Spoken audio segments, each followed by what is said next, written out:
I was always in favor of signing Jordy Ben. I got you his jersey for Christmas. Let's go! Give me what I want! Kick down the door! Drew, you are not doing this! Not nice! There's a giant head! You hear yourself? I made like 2,000 of these. I'd like to have fun. With you wherever you are, welcome to LFR. Victory puppies, Iggy! The other team had a former player score on them. They blew a multi-goal lead. I love being on the other end of this. My mentions got a little noisy when JT Miller scored there. Never said he couldn't put up points. He specializes in putting the puck in the back of the net. It's just at both ends of the ice. Leafs win! Wow, there is no voice there. Leafs, there it is, win! Yeah. 3-2 over the Vancouver Canucks. That's a big dub. Before we get into it, want to bet? You can do it at Sports Interaction, Canada's sportsbook. Did you think Jordy Ben was going to score the game-winning goal? Well, you could have bet on that at Sports Interaction before the game, live in play, or on one of their many prop bets. Made for Canadians by Canadians, Sports Interaction makes it easy to deposit, play, and cash out. Visit sportsinteraction.com/STPN. That's sportsinteraction.com/STPN. Ontario only, 19 plus. Please play responsibly. The Leafs are doing an amazing job of managing the Leafs. Managing this fan base. Because not for the first time this season, before things get really bad, the Leafs figure out how to calm the waters. Dude, I saw it happening. They split up Matthews and Marner. Oh, that's a big one, and a bigger one than it needs to be. They have lots of good players up front. Why not switch it up every now and then, even though we know one of them works for sure? Nothing wrong with spreading it out, but apparently there is. And second half of a back-to-back, the Leafs go back to Eric Källgren after he gives up a stinker as the game-winning goal against the Penguins. Not just going to Eric Källgren both halves of a back-to-back, but robbing fans of the ability to watch someone play their first NHL game on hockey. Wow! It's barely there. Their first NHL game on Hockey Night in Canada. There we go. Mid-November, bud. Just figure it out. I tweeted about it before the game. I don't think this is a big deal. They're protecting Petruzzelli. It's fine. And people were not having it at all. Screw that! Keith's an idiot. This is stupid. But for a moment, before the game began, none of that mattered. Because there was another ceremony before this one, and Börje Salming was on the ice again. Bo Horvat and John Tavares are the respective captains of the Vancouver Canucks and Toronto Maple Leafs, but it was Oliver Ekman-Larsson and William Nylander taking the ceremonial puck drop, two Swedes taking the ceremonial puck drop from Börje Salming. The images of him on the ice and Daryl Sittler in the stands and his family, it's too much to bear. It's hard to put into words, and I can't spend too much time on it. I'm sorry. It was really hard to watch the footage of Salming so overwhelmed on the ice with emotion. But the one thing that made me feel good about it is you can tell in his face, you can tell in his heart, he knows he's loved. This fan base loves him. This city loves him.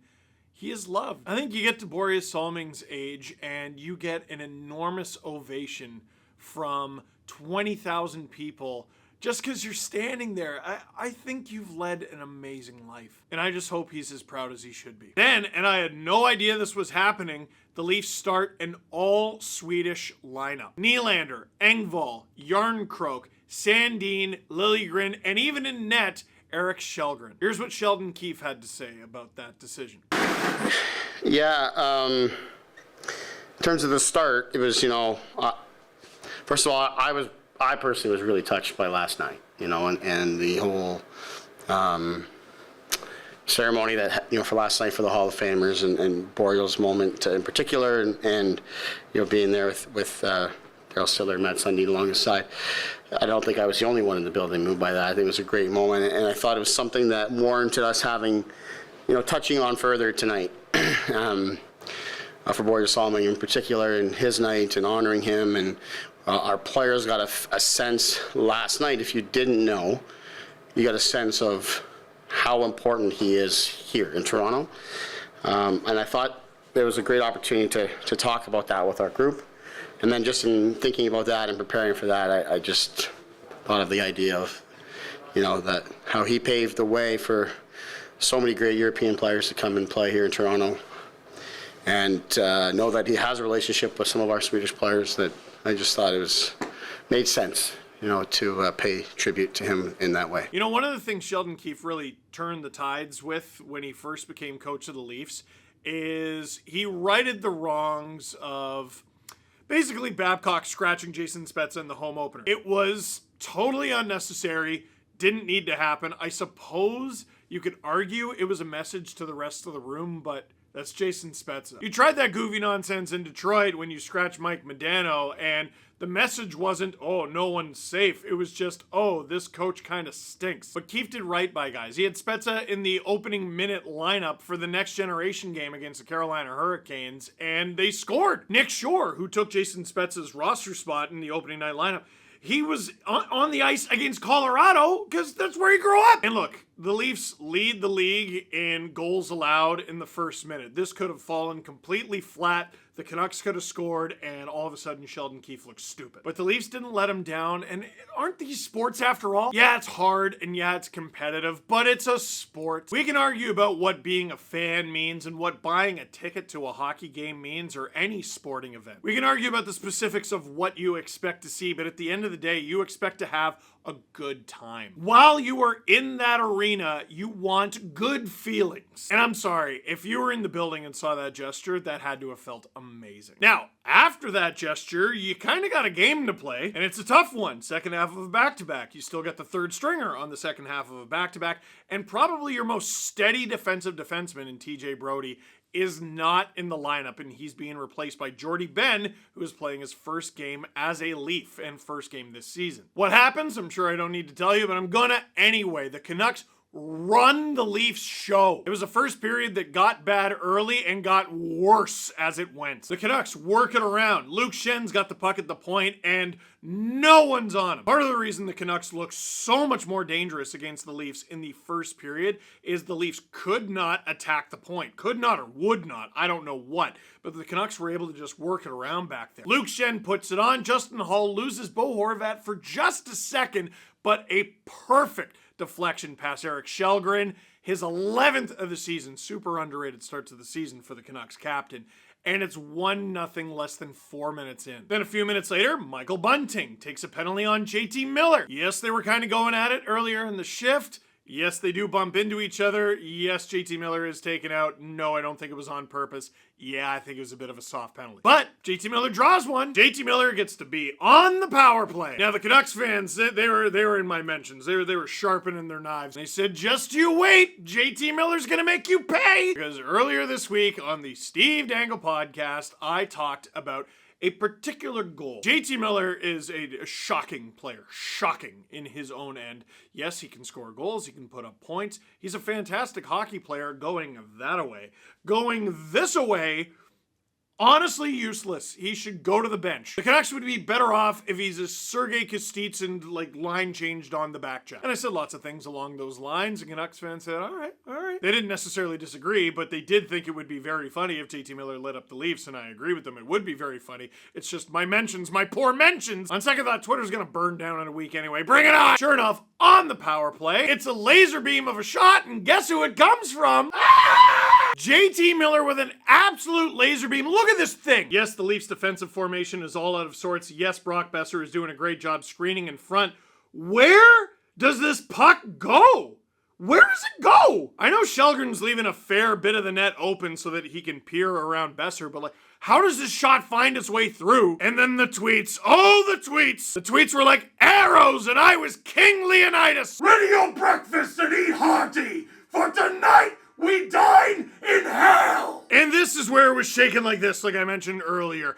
It is 2-0. It is early on. The game has barely started. JT Miller is on the board. Källgren is getting shelled in a back-to-back that a lot of fans don't think he should be playing in, and it's JT Miller. And I hate to say it, but a lot of Leaf fans were saying it, and I need to go back in time. Someone reached out to me before last night's game, the game against the Penguins, and the whole ceremony with Börje Salming and Daryl Sittler, and said, if the Leafs lose this game, they should all be tied to a rocket. And honestly, I thought they played fine. I don't think the Leafs played a bad game. You're not going to win them all, no matter what the circumstances are. But after the game, they said that is unacceptable. I think it would have been unacceptable if they got ran out of the building. I thought that was a little too harsh, but if they get ran out of the building, that's unacceptable. Now in this one, though, the Leafs were in the middle of getting run out of the building. And with the ceremony, with the quotes after last night with Börje Salming, with the opening night lineup, you can't tell me the Leafs didn't understand the gravity of this game. Yes, it's the regular season. Yes, the regular season is very long. This was not a regular season game. You're not going to win every game, and you don't have to, but you have to put on a better performance than that, than the first 13 minutes of this game for this night. And I gotta think that's exactly the message that was conveyed at first intermission, because second period, the Leafs look like an entirely different club. Just 30 seconds in, Matthews draws one, Quinn Hughes to the box, Leafs to the power play. John Tavares, little thing king, keeping it alive on the half wall. Then Mitch Marner gets it on the corner, and this guy is one of the strangest visual hockey players I've ever seen. He does aloof stuff that if the vast majority of players in the NHL, if they did it, you would scream at them. But then it works. Like just the way he off balance throws this puck through the slot to Matthews. If that goes past Matthews and out of the zone, everyone's screaming bloody murder. But it didn't. It was a wonderful pass. I am not comparing Mitch Marner to Stephen Curry. I would never do that, but it's the same vibe. You can't tell me you've never watched Stephen Curry play basketball and gone, that was stupid. If the vast majority of people attempted to do what Stephen Curry does successfully on a regular basis, they would A, fail, and B, look like a moron. But people can't do what Stephen Curry can do. And Mitch Marner, that's his 15th assist of the season. Again, do not misconstrue it, not comparing the two players, it's just visually. They're both simultaneously highly gifted professional athletes and silly, ridiculous children is what I'm trying to say. So all right, Leafs get on the board. Less than 5 minutes later, new look fourth line. I don't even, was this supposed to be what the fourth line looked like? Bunting on the left, Engvall in the middle, which I gotta say I really like, and Yarncrow. It's one thing to get the PPG, it's another to completely hem the Canucks in their own zone and cause them nightmares. Shot, rebound, shot, rebound, shot, rebound. Winning puck battle after puck battle, relentless. Work! The Leafs outworked the Canucks on this one. And I can't show you the footage, but I want to show you two screenshots. Number one, after Pierre Engvall bangs it in, look at Michael Bunting on the ice. Yes, that is how much effort I expect you to spend. Yes. And now, a burst of screenshots. Here's JT Miller. Here he is again, really getting in there, really digging. Here he is again. Boy, those points sure look pretty wide open. Here he is again. Oh, honorable mention to Riley Stillman as well. Oh, he's decided he doesn't have to guard the blue paint anymore. Nope, I'm not going to do that. And here he is realizing, oh, I'm going to go dash again, aren't I? I'm sorry, you got to let me take a victory lap on this one. He scored. I was getting creamed. And then all of a sudden, the Leafs come back, they tie it, and he's on the ice. And Canucks fans, I know the majority of you agreed with me on the rant. Relax, it's fine. And 3.5 minutes later, the Leafs don't stop. Leafs are working it around. They got extended possession in the offensive zone. Morgan Riley puts it on, and what? Who is that? Who is number 18? Let me look at most recent Leaf to wear 18. It's not Michael Amadio. He's got a beard.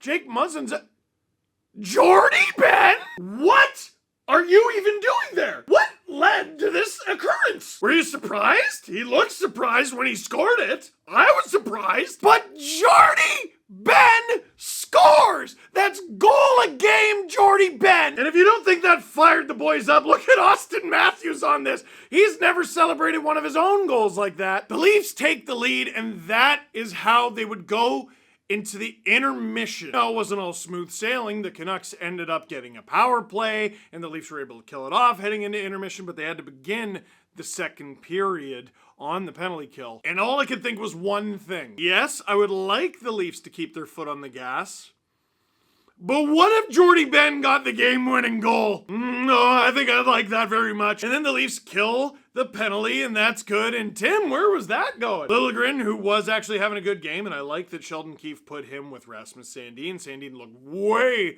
more comfortable on the left side.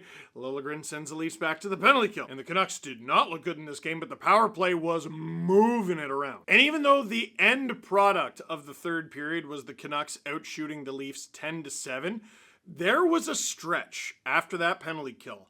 The Leafs utterly dominated the Canucks. Not all of it was overly dangerous to the Canucks. Not all of it ended up in shots on goal or even scoring chances.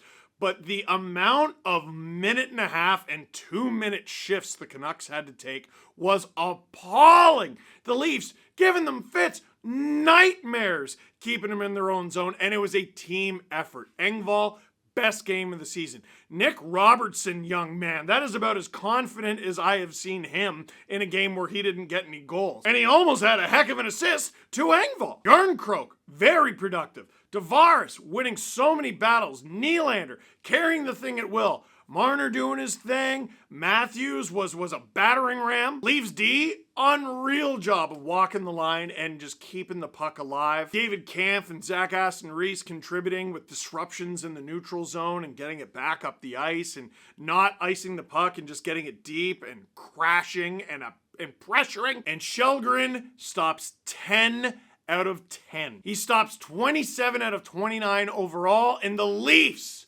massive win. Did the Canucks hit a crossbar? Yeah, they hit a crossbar. You could call it lucky if you want, but I know Brock Besser was not trying to hit that crossbar. He was trying to score. And I don't remember who said it, but this isn't the Tri-League. In this one, the Leafs and Källgren and everyone got it done. Questions. Not a question from Sportsnet Stats. Canucks losses when holding a multi-goal lead. This season, 6. Previous 2 seasons, 6. As a Leafs fan, let me just say, it is astonishing seeing a team so deeply entrenched in the other side of that. Do you stick with Bunting, Matthews, Nylander, and Kerfoot, Tavares, Marner for a while? I think Sheldon Keefe is starting to scream from the rooftop that he wants a different mix up front. And they need another left winger. They do. Bunting is not producing at the rate that he did last season. Alex Kerfoot is on the worst offensive pace of his entire career. The other guys seem to be playing fine, though. And for whatever reason, the Leafs are not 100% committed to having Robertson in that top 6. And he actually played a bottom 6 role pretty well in this one. I mean, you said for a while. I mean, what's a while? Because as of late, it's a full period. Sheldon Keefe has got the blender out in a big way, and I think that's going to be a story to watch going forward. For Börje, Steve, for Börje. That's not a question, and I know it's not a question. It's the answer, though. It absolutely is the answer. That was a fantastic win for a fantastic man. For now, that is it for this one. Thank you very much for watching. Click like if you liked this video. Click subscribe if you really liked it. Tell all your friends. Jordy Ben is a Toronto Maple Leaf.